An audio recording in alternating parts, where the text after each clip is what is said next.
My guest today is the CEO and co-founder at Carol Bike. Ulrich and I had a fantastic conversation about fitness and how to achieve maximum results with minimal time. I'm talking 5 to 8 minutes. The results of reduced exertion high intensity training, or REHIT, are going to surprise you. I know for me, this has changed the way that I approach fitness, especially on those days that I do not have an abundance of time. Thanks for listening.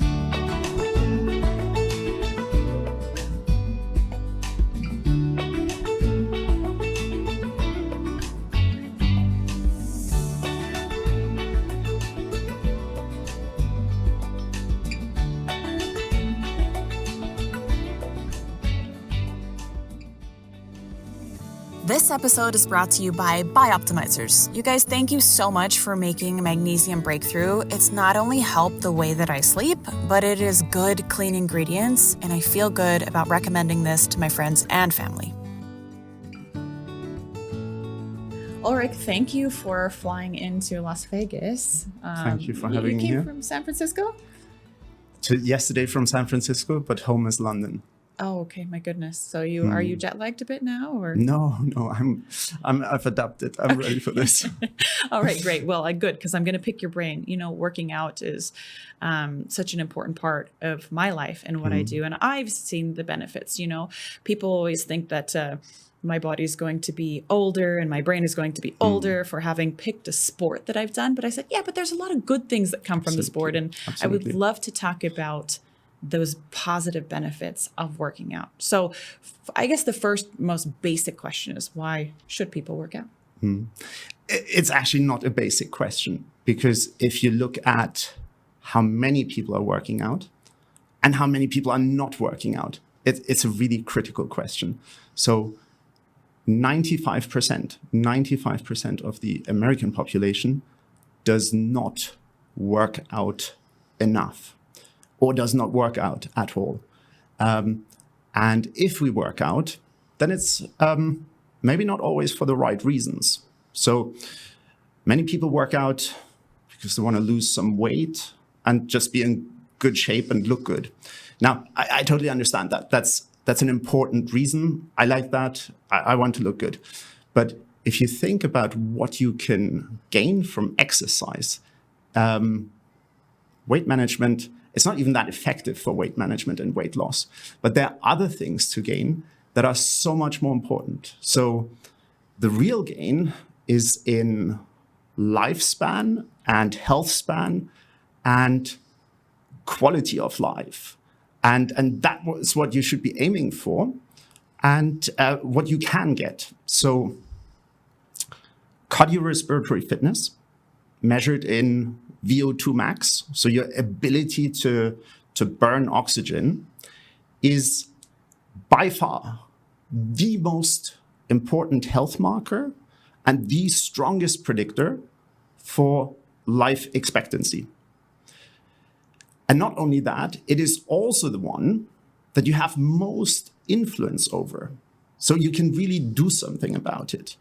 And with relatively modest effort, you can shift the needle quite substantially. So for most people, a mere 10% improvement in VO2 max adds 2 years of life expectancy. So it's a really meaningful difference that you can achieve for yourself by doing exercise, by doing cardio exercise and working out.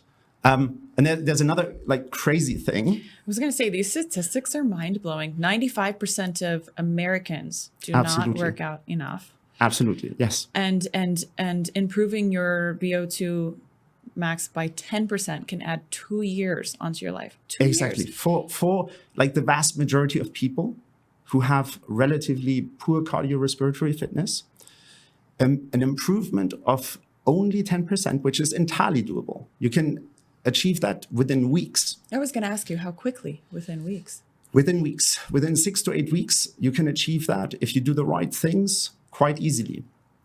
And other way around, low cardiorespiratory fitness triggered by inactivity is really, that's the biggest killer. So the couch is one of the biggest killers.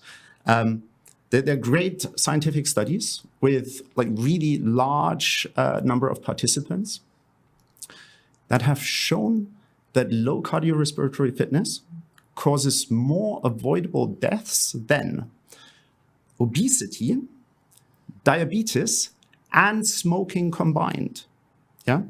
So that's when I first heard that, I thought that's mind blowing, and therefore it should really be on top of people's minds and something that we ought to do for health span, lifespan, quality of life.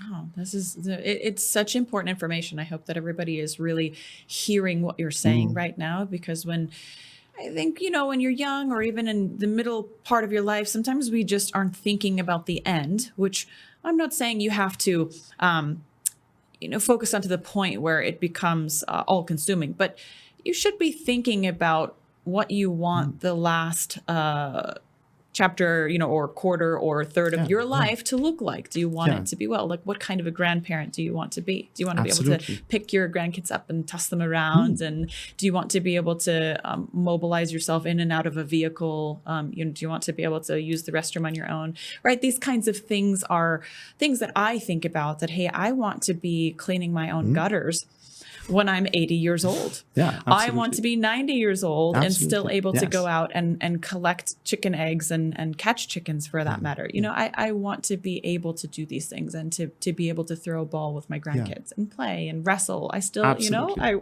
want to be mobile. And I think that maybe we're so busy, we don't stop and think about how important it is.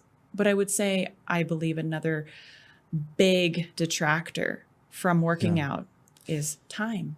So absolutely.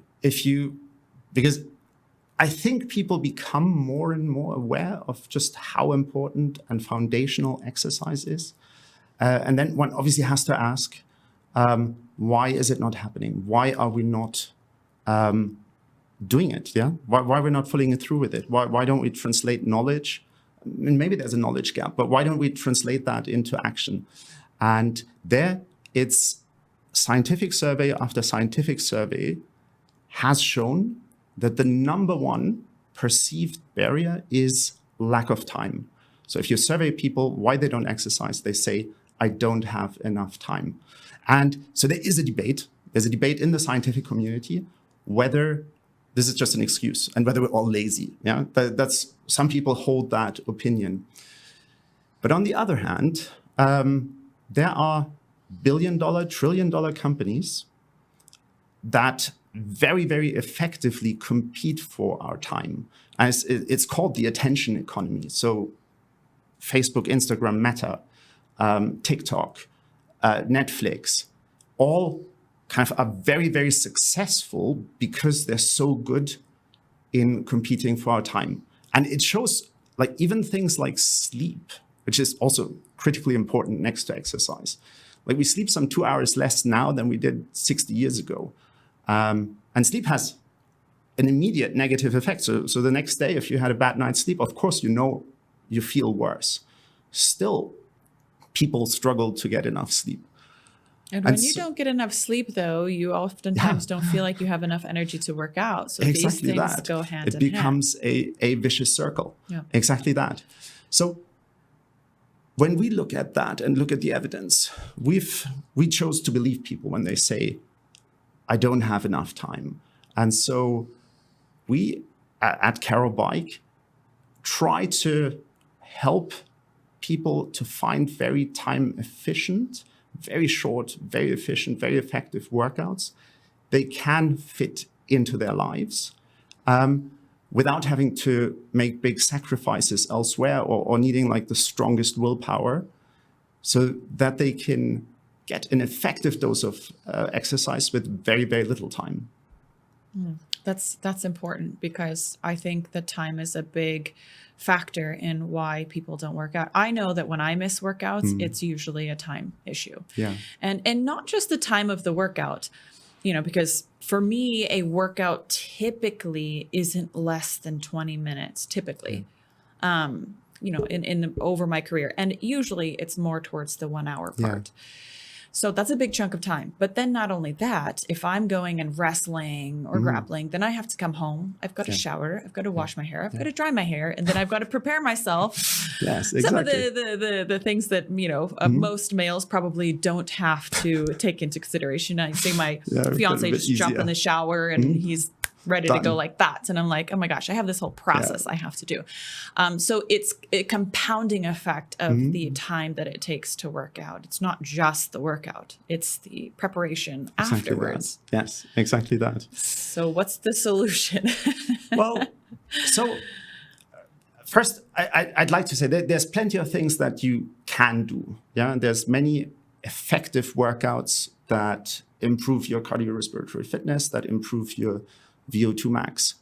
But if time is an issue for you, there are solutions that are very, very efficient. So where you get really a very large benefit in terms of cardio fitness, in terms of VO2 max in very, very little time.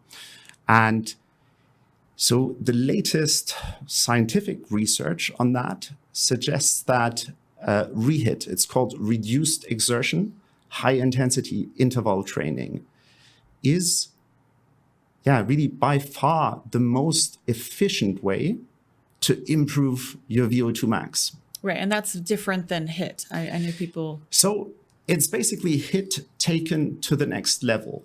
A typical HIIT session would have 4, 5, 6, 7, 8 high-intensity intervals that could be anything 40 seconds, a minute, 3 minutes, 4 minutes. So the overall workout volume is relatively large, and the rate of perceived exertion is also hard. You definitely sweat tons, and it's a high effort. It's difficult for people to do. And clearly very effective. Yeah, no question about that. Oh, yes. And I know as an athlete, though, if you're hitting high intensity interval training 8 to 10 times, it's going to be a bit of a longer workout because you need time between each of those times to recover, which is fine. And if you have the time and the prioritization and the dedication, then that's right. But if you don't, it's an effective workout. No question about that at all. Now, REHIT is a maximum intensity workout. So you really push to your limit. And it's also sometimes termed sprint interval training. But you do it only for a very brief moment. So the workout is as little as 5 minutes. You can do it in 5 minutes, and you only work hard for 2 20-second sprints. Now that sounds incredibly little, and it is very, very little. But in those 2 20-second sprints, you really have to push to your limit and go all out. And because it is so short, it is actually doable. So like the first 10 seconds feel quite all right. Then the next 5 seconds feel a bit tougher. And the last 5 seconds, feel hard. And afterwards, you definitely know you've done a workout. So you will be breathing heavily and you will feel your legs burning. So you know you've done a good workout. There's kind of feeling or trying is believing. But the overall amount of time that it takes you is very, very little, as little as 5 minutes. And also the recovery from it is very fast because the overall level of exertion is very low. So with REHIT, you're able to get a highly efficient, but no question, the most efficient in terms of input versus output workout for your VO2 max, for your cardiorespiratory fitness in an incredible short amount of time. So you do that 2 to 3 times a week for 5 minutes, and you've done a lot for your cardiorespiratory fitness. And that would definitely help you to achieve that 10% improvement in VO2 max. So there's great studies that have shown that in 8 weeks, 3 times a week with these REHIT workouts, you improve on average your VO2 max by 12%. And then it continues. So over 20 weeks, you get up to 20% improvement. And I've improved my VO2 max by over 50% with that exercise. So it's a very, very efficient workout to improve VO2 max. Amazing. Do you do other workouts as well? So I do. Yes, of course. I do REHIT every other day. And then in the in-between days, I do strength training. I think everybody should do strength training.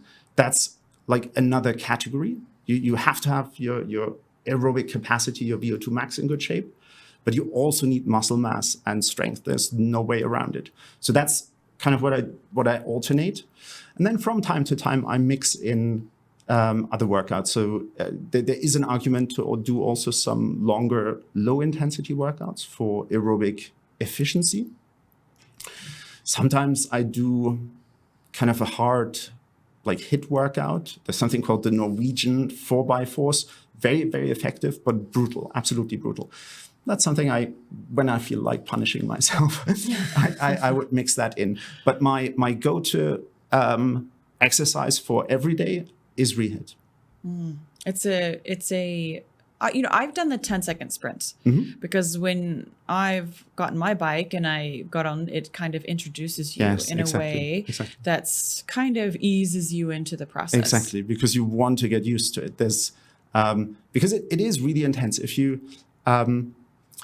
go out for 2 times 20 seconds, this is something to get used to. So your heart rate elevates sharply to a very high level. You produce a quite high level of lactate, which is actually really good for you. But that's something to get used to. And so it's a useful thing to, not start immediately with the most intense form of it, but take like first 10-second sprints, 15-second sprints, and then kind of move to 20-second sprints. And if you're comfortable with that, you definitely get used to it. And we're now at the stage where we have tens of thousands of riders and have really a large cohort of people who can do this consistently and adhere to it, and therefore get that cardio fitness benefit very consistently from the exercise. One of my favorite things about the Carol bike, one, you just mentioned the community. So what's interesting is when I am on the bike and I'm doing my workout, once it's completed, there are a bunch of statistics there. And it's interesting, but it's also motivating to somebody like me who is fairly competitive. Of course. Then I see, this is kind of what everyone else is doing on this bike for my age group. And here's my individual personal goals. So you can set the personal goals against yourself, or you could kind of look at the average and say, you know what, I'd like to be above average in this category. And I think that is so neat because any other bike or treadmill that I've been on, and I've been on plenty, and I've been on runs outside, but none of those have quite hit my competitiveness like the Carol bike has, just because I can see what I'm doing. I can see my own information and feedback. And that's done with a heart rate monitor. So you wear a heart rate monitor when you get on the Carol bike. All your information is then tracked and put in. You see your heart rate. You can see your improvements. You can see your strength output. You can see your speed. You can see whatever it is. You have tons of goals that you can set. And I think sometimes when people get a little not really motivated, I should say, to work out, sometimes I think it's because they don't see the results right away. So that definitely, we try to offer something for everybody in terms of what motivates you. And, for competitors, the metrics and the numbers are great. I love it too. And in fact, even for people who are not competitive. So here, a funny anecdote, my mom is 81. She does this every other day religiously. And then she always texts me her scores afterwards. And she's not, because she's 81 and has mobility issues, she's rather at the bottom end of the leaderboard. So she's not a competitor in that sense. But she competes with herself and then texts me like, I got this today. And that's kind of what motivates her. And that's what I'm saying is it feels good. And me as a competitor, obviously this lights a fire under me. But I think that anybody could take this information and see real time improvement and feel good about that. Absolutely. And be motivated to improve. Like I said, when you go to the gym and you run on a treadmill or you get on a bike or you lift your weights, I mean, those are great. And I'm not discouraging anybody from doing that. I'm saying that there's an added benefit, I believe, to being able to see your real time improvement right then and right there. Because you don't always see it physically right away.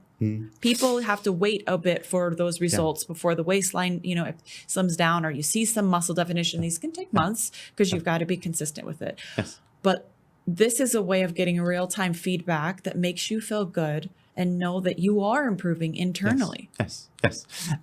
You're entirely right.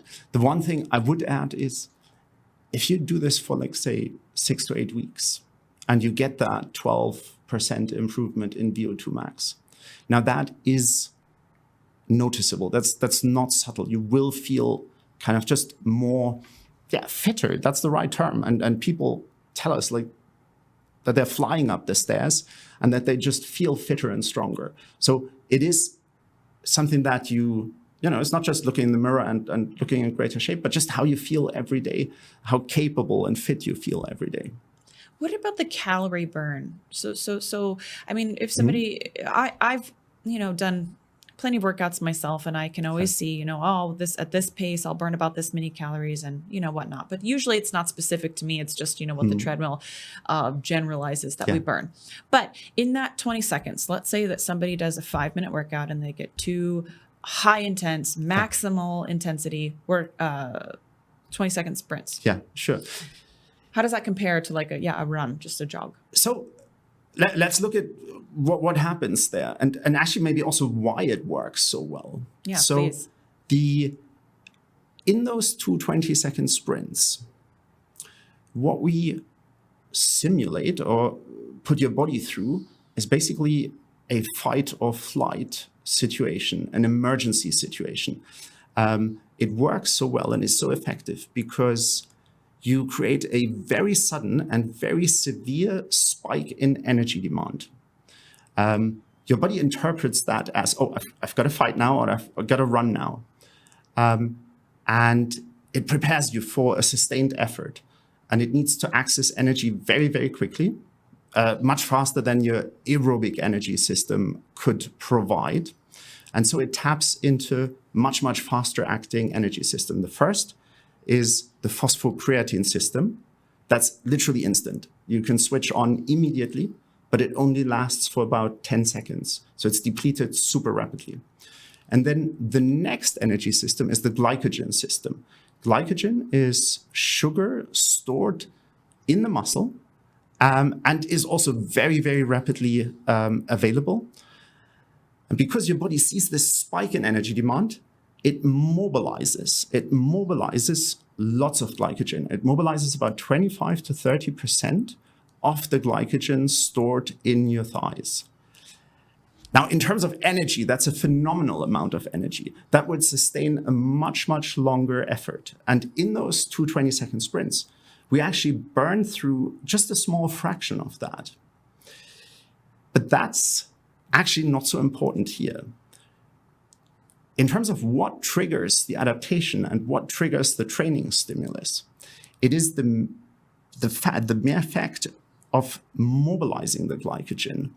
Because what happens is, bound to the glycogen is a molecule called AMP that gets mobilized and released with the glycogen and then activated to AMPK, that's kind of the activation, which then in turn triggers and activates a molecule called PGC1 alpha, which has a really critical role in training. And actually it gets activated through many different exercises. But here we can trigger it in seconds. And PGC1 alpha is your body's master regulator for mitochondrial biogenesis. So for the process of growing and developing more and larger mitochondria. And mitochondria are the powerhouses in your cells. So that's the where you burn oxygen. And if you have more and larger mitochondria, it increases your ability to utilize oxygen and thereby increases your VO2 max, your ability to burn oxygen. So that's one thing that happens. And this is really, it happens within seconds. And there are other factors around oxygen delivery. So that would be your cardiac peak flow, stroke volume, blood plasma level volumes that also get increased through that exercise. And So that is basically the magic that happens in those sprints. And that process of releasing those signaling molecules is a bit like flipping a switch. And the beauty of REHIT is you only have to flip the switch. You don't actually have to press it longer or harder. And that is quite amazing. Like a dimmer switch, like when you press the dimmer switch and then it reaches its max, you could hold it there for longer, but it's not going to get brighter, right? You're at your max. Exactly. So you just have to flick the switch and that's it. And so in exercise or with workouts, what is almost like a general truth is if you work longer or if you work harder, you get more benefits. Well, that's a general thought, right? Okay. And REHIT is, to my knowledge and to the knowledge of our academic partners that we work with, the only exception where this doesn't seem to be true.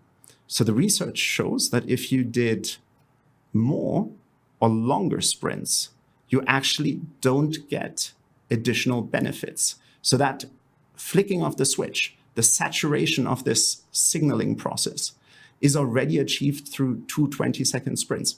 And here's the crazy thing. The latest data seems to suggest that you get less benefits. So if you did 6 sprints for 30 seconds or so, that you get less benefits than doing 2 sprints for 20 seconds. And here's the thing, nobody understands that entirely. Yeah. So that's, but what is thought to happen is that psychology kicks in. So if you have to do 8 30-second sprints, that's a hell of a lot. Oh, You hold back, you pace yourself. You go maybe at 90% effort or 85% effort or so, but you can't go 100%. If you have 2 20-second sprints, it's short enough to really push all out, and you flick that switch very comprehensively. Well, yeah, first one, last one, done.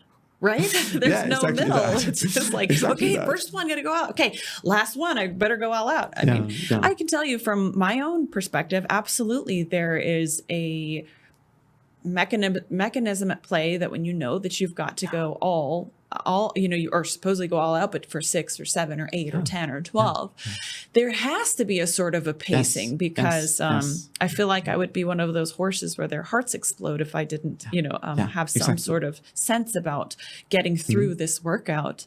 And it always cracks me up because it's still sort of the culture of fitness, that the last one is the best one. And I'm like, if my last one is my best one, I've been holding back on the other ones. Yeah. So what do you want from me? Because if you want my last one to be my best one, I'm going to have to pace myself. But if you want the best from me, then I'm going to give my best on every single one. And my last one will be my worst one. Exactly. Because I've given everything that I've had and it's all that I have left. Exactly. And then REHIT, you only do the first one and the last one. And you both do them all out. And that just creates this very, very, very efficient workout to improve your cardiorespiratory fitness, to improve your VO2 max. And so that's how you can achieve within 5 minutes the same benefits that you'd get from a 45-minute, 60-minute run. And we know actually why this is the case. So if you do a longer endurance workout, you affect the same endpoint. So you activate PGC1 alpha, but you do it via what's called the calcium channel. So you activate a molecule called CAMK, and it takes about 45 to 60 minutes to activate that. We're going other way around. Is it because the intensity is lower? Yes, so it kind of just takes... Exactly. Okay. It takes 45 to 60 minutes of continuous moderate effort to activate that pathway. And in REHIT, we go to the same endpoint, but we activate it via AMPK, which can be triggered in seconds. Yeah. And so that's the difference. So same endpoint, same kind of improvement in fitness, just much, much faster activation of the adaptation pathway. That's so interesting. I love how the body works. Isn't it fascinating? It is. And I mean, this is in some way, it's a work in progress, and the science obviously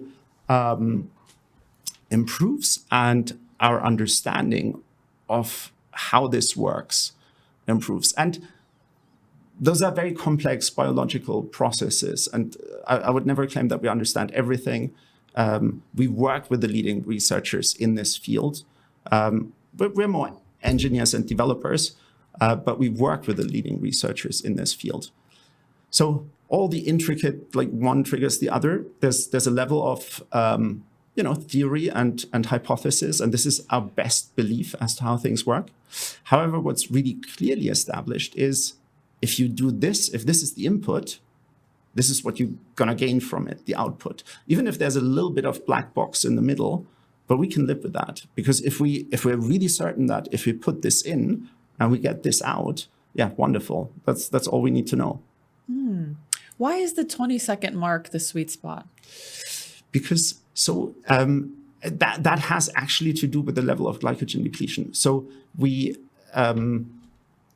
in those 20 seconds. So first, the 10 seconds. This is what your phosphocreatine system could still handle. So up to 10 seconds, you have enough energy for explosive efforts through that phosphocreatine system, which is immediate, but lasts for only a very, very short period of time. So you have to go a little bit longer than that. And 2 20-second sprints is enough to force your body to mobilize a lot of glycogen, which then starts the adaptation pathway. And if you did the adaptation pathway, that's important. Yeah. There's a lot of adaptation that's happening in this. Yes, exactly. Okay. Exactly. Yes. And so if you had 3, 4, 5 sprints, the glycogen that you've mobilized in the first 2 would still be available to feed those. So you just wouldn't mobilize more glycogen. You wouldn't release more signaling molecules. You would just work harder. But glycogen is a fairly large molecule of branched polysaccharides. And we nibble only on the outer branches in those 2 20-second sprints. We don't burn through all of this. And if you did more sprints, yes, you would metabolize more of that glycogen, but it just wouldn't have an additional training benefit. It wouldn't create an additional training stimulus. It's just a lot harder. Not an additional adaptation benefit, correct? Yes, so exactly that. You've done your maximum adaptation. Exactly that. Okay, so this is really curious to me. So you say that you mobilize the glucose, but you're only nibbling at part of it and the rest is still there, and you would burn it if you went longer. So why is it not important to continue to burn this glucose? Because we've saturated the signaling process, the adaptation pathway already with the 2 20-second sprints. And then the kind of the remaining kind of these half metabolized glycogen molecules, the lactate, that gets basically all processed in the next 2-3 hours after the workout. And that's actually, I think earlier we touched upon that. That's also the reason why you get a very substantial calorie burn, or like a meaningful calorie burn, from this incredibly short exercise, because you create what's called excess post-exercise oxygen consumption, or afterburn, sometimes more colloquially referred to. And for 2 to 3 hours, your body is just still, dealing with the after effect of the sprints, and your metabolism works at an elevated rate. And so 2/3 of the calories burnt in a REHIT workout are actually burnt after you finish the exercise. So it's quite nice. Because yes, like initially we said, like weight management is maybe not the first thing to think about when it comes to exercise, but it's nice, it's helpful. And certainly I find it helpful that I can create like a meaningful level of calorie burn. So for me, I can burn something like 220, 230 calories in 5 minutes with that afterburn effect. And that's meaningful. That helps me stay in good shape, also weight-wise, and be reasonably lean. Yeah, I don't think anybody would scoff at having a between 200 and 300 calories just taken off every day. Exactly. Yeah, sometimes that's all you need for maintaining weight. Exactly that. Yeah. Yes. You may not necessarily lose. Maybe you'd want to go for a walk or do some other things to get or make some dietary changes. But that's a great number. I mean, that is a meaningful number. Exactly that. Yes. Yeah. I mean, for weight management is absolutely clear. Nutrition is your first thing, and within that, calorie intake must be your first thing. But exercise is clearly very helpful as a additional strategy to support that. So I know that I've mentioned this before, and I don't want to make you guys too jealous or anything, but I am a great sleeper, and part of the reason is I prioritize my sleep. But there's always room for improvement, and I can honestly say I have found it with Bioptimizer's Magnesium Breakthrough. I take it about an hour before I go to sleep, and it pretty much guarantees I'll have a sleep score on my Oura Ring of 90 or above. The second night that I took Magnesium Breakthrough, I got a personal best sleep score of 96, which is excellent. So you might be thinking, what's so special about this magnesium supplement? There's lots of magnesium supplements on the market. Well, unlike the others that might be giving you 1 or 2 forms of magnesium, Magnesium Breakthrough contains all 7 forms of magnesium. I didn't even know that there was 7 forms of magnesium. So this is really designed to help calm your mind, help you fall asleep, stay asleep, and most importantly, wake up feeling refreshed. All Bioptimizer supplements are best in class. They are so confident that they offer a 365-day money-back guarantee. So you can use code Miesha, that's MIESHA, for 10% off any order at bioptimizers.com/Miesha.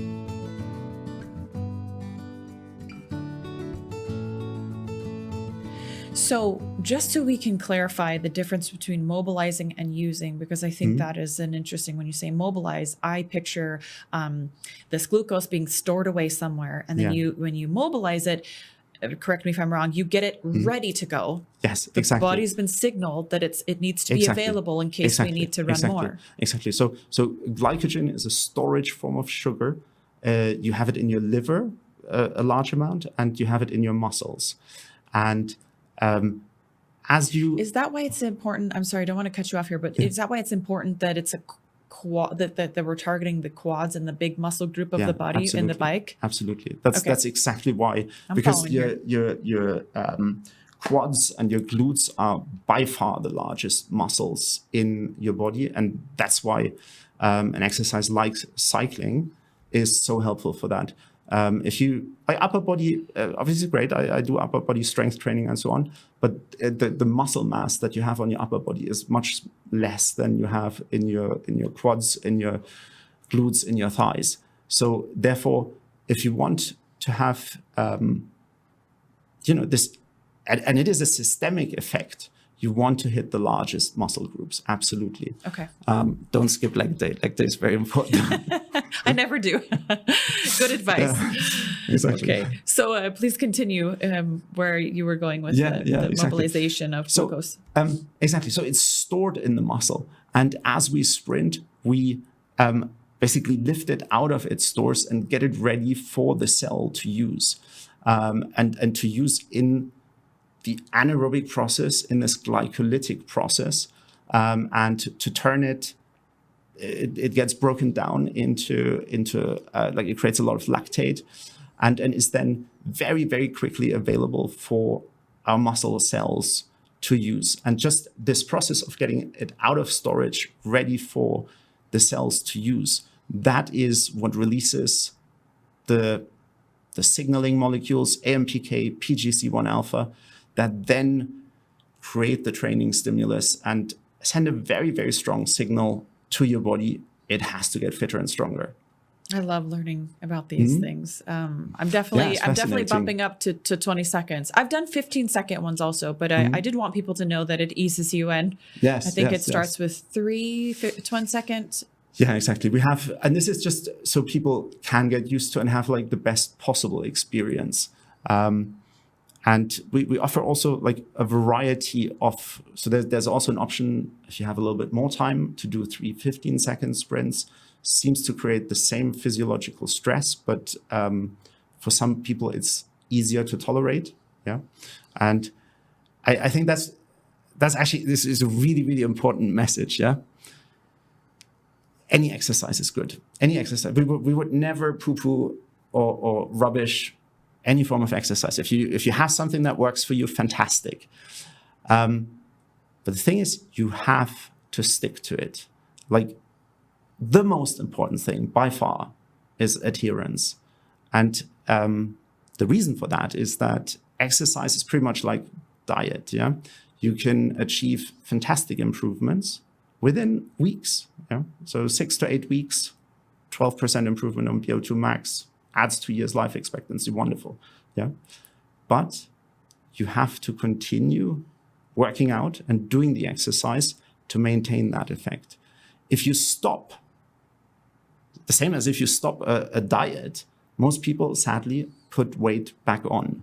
And with training, it's the same. So the detraining effect is as fast, if not faster, than the training effect. So I'd love to sit here and say, like, you have to do it once and then you're done. But that's unfortunately not how it works. Exercise is something that you have to do pretty much every day, every week, every month for the rest of your life. That's just what it is.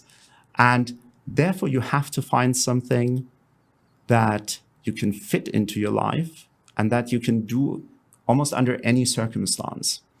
And so, some other exercises may be great. Yeah, you're motivated by great soundtracks or celebrity instructors or a sense of this and that. Yeah. But if you don't have time for it, then that's not useful. You need to have something that you can do. Well, you don't have to do it every day, but every other day at least. Yeah. And that you can stick to.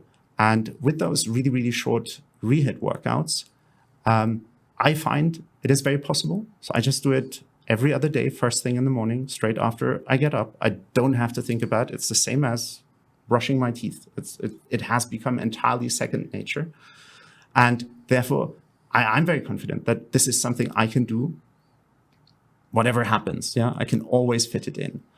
And ultimately, that's what you need. That's what you need to achieve. You need to have something that you can stick to. I think that's very, very important. And you made some great points. And I would also like to touch on the mentality of workouts, just my own thoughts on this. People say that they don't have enough time. And as you mentioned earlier in the podcast, that there's some debate, whether it's time or whether it's somebody just not wanting to get uncomfortable, right? Not wanting to get, right? Sure. So on that side, because I think with time, there's also the feeling of tired. Sometimes people don't enjoy this. You've got to make a mentality shift. You have to say, this is not a punishment. Working out is not a punishment. Yeah. It is for your benefit. Absolutely. And someday when if you could visualize for a moment, you're laying on your deathbed and you're kissing your loved ones goodbye, right? And I know this kind of is a little bit dark, but you're thinking about that for a moment. And somebody came to you and said, hey, you could have 2 more years right now. Yeah. Would you take it? Yeah, absolutely. Of course you would. Everybody would. And you have that choice right now. That's what I'm saying. You have to make it earlier rather than later in your life, because someday, we'll all be in that position and we'll all wish that we would have maximized not only how long we live, but how well we live. Absolutely. I think that is super critical as well, because the 2 years is how long we live, but really the path we go and how long we're capable, how long we can do the things we love to do is, I think, as important. And kind of having that health span expanded is incredibly important. So you get to that point, with the best quality of life as possible. Yeah, I absolutely, I condone that as well. I think quality of life is, to me, it's more important than the length of life. I would rather live well for less time than live long in a miserable and do the things you love. Absolutely. Yeah. So that's some great points that you made right there. I also wanted to talk to you about how Carol Bike became what it is today. Why? Maybe that's the way we could have let in, but I think at this point it's also interesting. We've been talking about this bike. So why? How did you guys come up with this? So the honest answer is coincidence, yeah, almost by accident. But maybe there was a greater plan. Who knows? So I'm a mechanical engineer, but I've worked most of my professional life in healthcare. So I've worked with hospitals, I've worked with payers, and we've done pretty advanced stuff there using like machine learning and AI technology to identify which patients would benefit from which interventions. And that's all good. That's great. But the basic truth is that exercise is probably the most powerful and most important intervention for most people. And so we had set up chronic disease management programs for people with diabetes, with heart disease. And so those are people who almost like get prescribed from their doctor, you need to exercise, and they still don't do it. Yeah? And they still don't find the time to do it. And then, and this is a long time ago now, in 2012, we came across the science of REHIT in a science program on the BBC on live television. They showcased the leading researchers in that field and the science behind REHIT. And for us, it was love on first sight. Yeah? We thought that's it. Like, I wanted to do this workout for myself because it was portrayed as so efficient, so easy, and I mean, like, you don't even sweat. This is kind of how it was portrayed. And so I saw that, and the very next day I went to an equipment store, bought myself a conventional exercise bike, and I had paid close attention, and I'm an engineer, so I thought I knew what I'm doing and tried to do the workout as it was portrayed, and it just didn't work out. It didn't work at all. It was a horrible experience. It was really hard. I didn't know how to do it. And then we contacted the scientists on that program and just asked, like, literally, what's up? What are we doing wrong? It's nothing like as you've portrayed it. And the very first thing they told us, well, you need a special bike. And so we visited them in their labs, and they had special research equipment, fairly expensive, like $8,000, $9,000, $12,000 pieces of equipment, exercise bikes, special exercise bikes that were operated by a second person. So you had a lab technician next to you who kind of set the right resistance for you and applied it at the right time and coached you through the workout.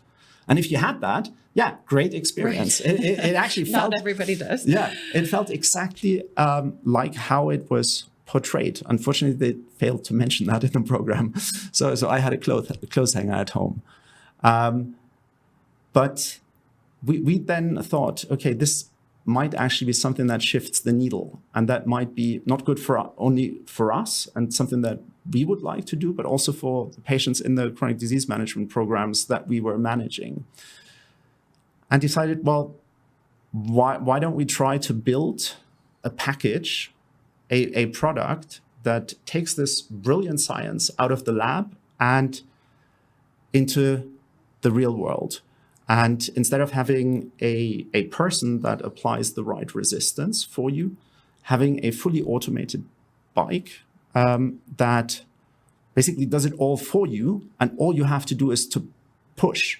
And here's the thing. So for REHIT to work really well, you have to hit maximum power. And you need three things for that, yeah? You have to first accelerate at a low resistance to a very high speed, yeah?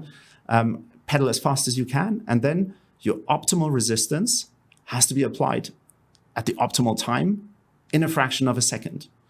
And so in the lab, this was done by a lab technician. But with our bikes, this is all fully automated, and the bike does it for you.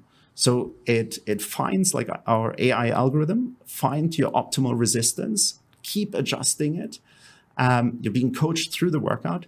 And so, yeah, I think I can confidently say we've managed to create a package that makes this highly efficient workout as simple and as easy as possible for everybody to perform at home or in specialized gyms. And so that was our mission.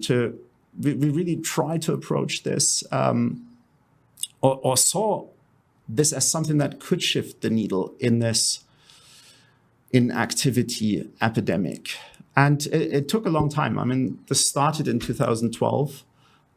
We used to run a consulting firm and did it at the site, did one prototype, two prototypes, and it eventually crowded out the consulting business. That got sold, and it became our full-time job and full-time mission. And we've launched the Carol Bike in late 2018. Our current model came out 2 years ago, September 22. And yeah, as I said, we have now tens of thousands of users, millions of rides, and we still have some way further to go to become truly mass market. But it does make an impact, and like it has an impact on people's life, which is very rewarding. I love that. I think you guys have created a great product. Thank you so much. I really do enjoy the thought behind this concept and the research that's gone into it. You know, everybody says, oh, working out's good for you. Well, yeah, I like to know the how and the why. And I also like to maximize. Yeah, exactly. You know, and there's time and place for everything, but I think there's always time and room for 5 minutes. Yeah. And if you haven't prioritized your health, maybe this is your kick in your butt to do it. So let me ask this. In all fairness, you know, we've talked a lot about the Carol Bike. I know you are with Carol Bike, but unbiasedly, are there things that people could do without having a Carol Bike to get something like this? You can. And now we've built the Carol Bike to be kind of to be an optimal experience and to get the best, you know, we've built it around that. It's a very versatile bike. You can do many, many other things with it as well. Oh, yeah, you can free ride. You can do all kinds of different things. It's compatible with many other cycling apps. So it's a very versatile product, but it's truly optimized for that. But you can try to create a similar effect. Maybe you get it not quite as well, but still effective with some other tools. So maybe I say first what I think you shouldn't be doing. So I wouldn't try it on a treadmill because I think the trip risk is too high. I wouldn't try it on a rower. You know, at the UFC Performance Institute, they don't let us do our VO2 max testing anymore on a treadmill because athletes would run until they failed. Yeah, exactly. And when you fail, you go down. Yeah, so, exactly that. Just noted. Good point. Exactly that. Now, but there are two things which I think are meaningful and alternatives. So one is if you have an air bike, and if you have an air bike at home, if you have an air bike in your gym, those are bikes where the wattage can increase to a quite high level, also fairly rapidly. So you can try to perform 2 all-out sprints for 20 seconds on your air bike. Now, there's a couple of drawbacks in that, like with an air bike, basically your resistance and your wattage increases as you accelerate. So it's not this instant switching on of the resistance that we can create, but it's more the ramp up as you accelerate. And then the other thing with an air bike is an air bike has one defined relationship between speed and power. So it has, in essence, one gear. Yeah? And that one gear might not be perfect for everybody. That one gear might be great for a 30-year-old CrossFit athlete. It almost certainly wouldn't be right for my mom who's 81. Like for her, that just wouldn't be the right training equipment. Wait a second. So you're telling me that my Carol Bike has already adjusted the gear for my... Exactly. It has, we have 255 gears and we can apply the resistance instantly. And therefore we can tailor a workout for a really broad range of users, from, you know, people like older folks who are not in great shape to elite athletes, because we have that ability to first have 255 gears and switch on the power instantly. And that makes it suitable for a wide range of users, whereas an air bike is more something, well, it works for some, it wouldn't work for others. No, this is a great point. I'm actually very interested in this right now. Mm-hmm. So how does the bike collect that information to be able to make an adjustment for you and me and, you know, your 80-year-old mother? So those are actually our AI algorithms to determine that. And we can do that because, like, we've done this for a while. We have tens of thousands of users and millions of rides. And this is a far larger data set than any of our academic partners have. So if you do an academic trial, you recruit 20, 30, 40, 50 people, and you do something for 6 weeks, 8 weeks, sometimes 16, 20 weeks, but it's a small number. We have millions of rides from tens of thousands of users. And that means we can train our algorithms to determine the optimal resistance and the optimal workout for somebody exactly like you. And if you want, I can quickly explain it. Oh, sure. So in those sprints, you hit your peak power after a few seconds, after 3 or 4 seconds. And you can only hold it for a fraction of a second. If you can hold it for longer, then it just wasn't your peak power. So if it is your peak power, you can only hold it for a fraction of a second. And then you fatigue throughout the sprint. So there's a characteristic curve, power curve in the sprints. And because we have so much data, we know what optimal looks like. And not just in a generic sense, but really for what optimal looks like for somebody like Miesha Tate. Yeah? And then we can tailor the optimal workout for you and find that optimal resistance very rapidly when you start. And then as you progress, as you get fitter and stronger, kind of keep making the workout more challenging so that you keep progressing. So even though you still only do 2 20-second sprints, it stays a very challenging workout because we will keep you on your toes. Okay, so if I was able to hold my peak power longer than what you just mentioned, the bike will automatically realize, she's gotten stronger, and next time it will be a gear or two higher to make sure. Exactly. And so that we is fascinating. Keep basically moving the goalpost to keep you challenged. Now, the trees, I don't know how you say that, but like we don't become all Superman. Like at some point, you will hit a plateau, but with our technology, you hit that plateau as late as possible. So for me, that was an improvement in cardiorespiratory fitness of more than 50% over the course of about a year. Yeah. So I kept improving for about a year. And now over the last, 3-4 years, I'm kind of maintaining that level, but I'm in good shape. Yeah. In terms of my cardio fitness levels. I don't know. People can judge. They can see me there. No, I think you look great. Thank you. Sorry. But so through that technology, kind of I progressed as far as I could. And now I'm maintaining that with very little effort. That's great. So fascinating. Did we finish how people may or may not do this otherwise? You said don't do it on a row machine. You did not recommend, or was a row machine? You touched on that for a second. A rowing machine first requires more skill. So it's a more difficult movement. And if you did that full blast from 0 to 100, I think there would be a greater risk that these jerky movements, that you pull a muscle or so. So yeah, I would not do treadmill. I would not do rowing machine. A conventional exercise bike is difficult.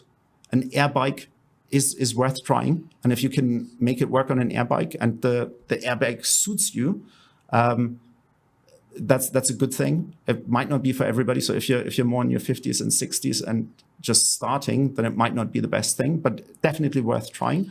And then the last one that I would, almost at zero cost, is just a sprint track. So a sprint track or running outside or hill sprints. Hill sprints. Yeah, That's exactly. what I was thinking in my mind. I was like, what if she's going to say hill sprints? If you can do that, so obviously there's higher impact on joints, and there is a trip hazard, of course. If you go all out for 20 seconds, like there's a slight risk that you fall flat on your face.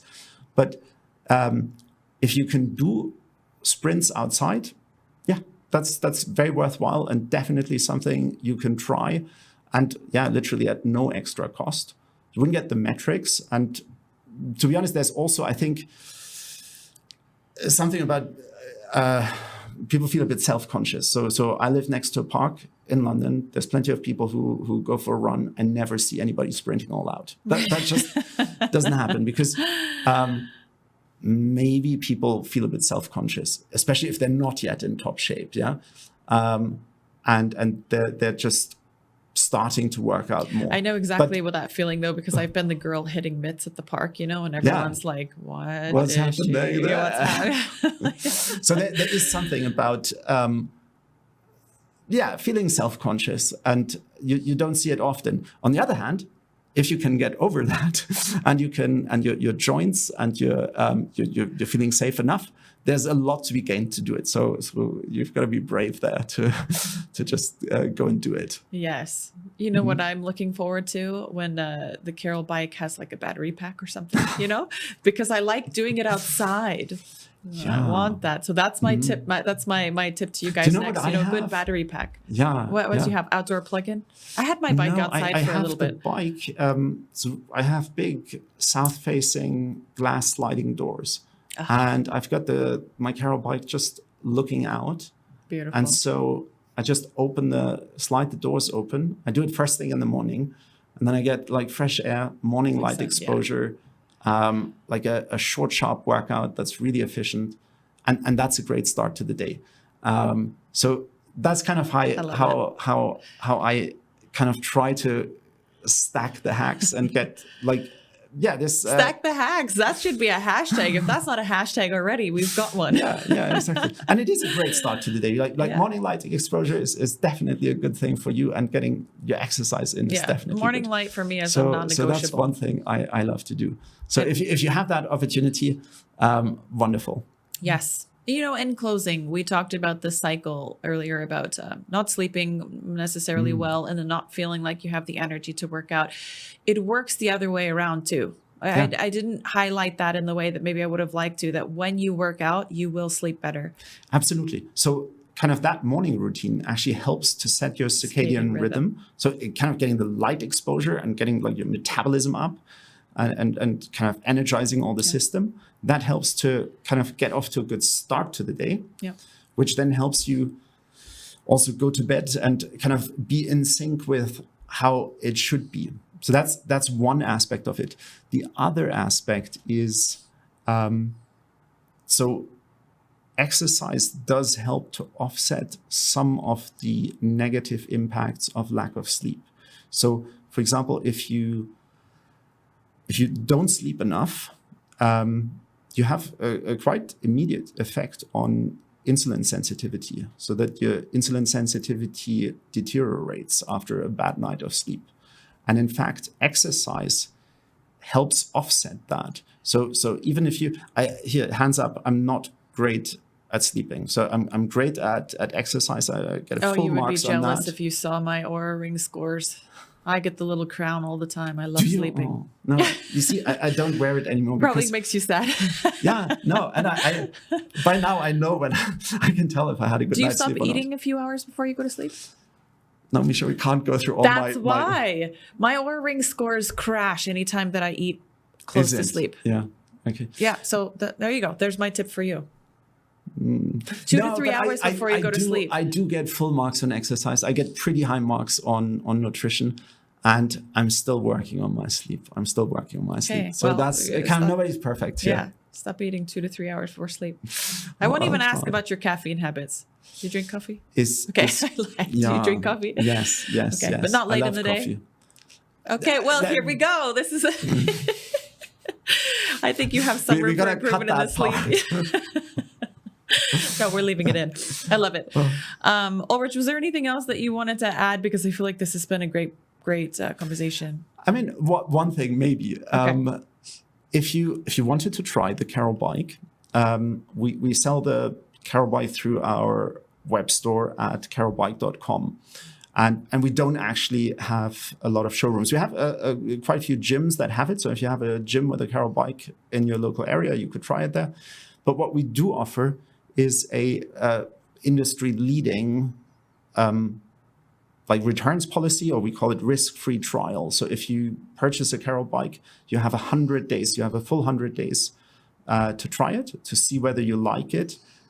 If it's not for you, we just pick it up and you get a full refund. But we're highly confident, and we can be because we know what the response is, that 100 days is enough for you to first feel the impact, see the impact, so that you get the fitness benefits, and just, learn whether you like it and learn whether it's for you and whether this is something you can stick to. So that makes the decision maybe a little bit easier for people to say, yes, I want to actually try that. Great. That's good to know. Oh, and there's a discount code. I like the bike. I stand by it. And so you can enter Miesha for a discount code. Miesha. I think it's 10 or 20%. I can't remember off the top of my head. I can Excuse say me for that. Yes. It's $100 off, or the best seasonal promotion that we have at a time. So we don't often discount, but if they use your code, if your listeners, your audience uses your code, they always can be assured that they get the best possible deal, at least $100 off, and can basically buy it with confidence and don't have to shop around. I'm so excited to know about the 20 seconds because I had moved into 15 seconds and I was a bit intimidated to do 20. I'll be honest. I've done some free rides. I've been playing around. I really like the 15-second sprint, but now that I know more, I am motivated to move on to that 20-second mark. It's the sweet spot. Yes. All right. Well, Ulrich, thank you again. Thank you. Great conversation. I think the listeners are going to gain a lot from this. So I appreciate your insight. Thank you so much. Thank you so much for having us.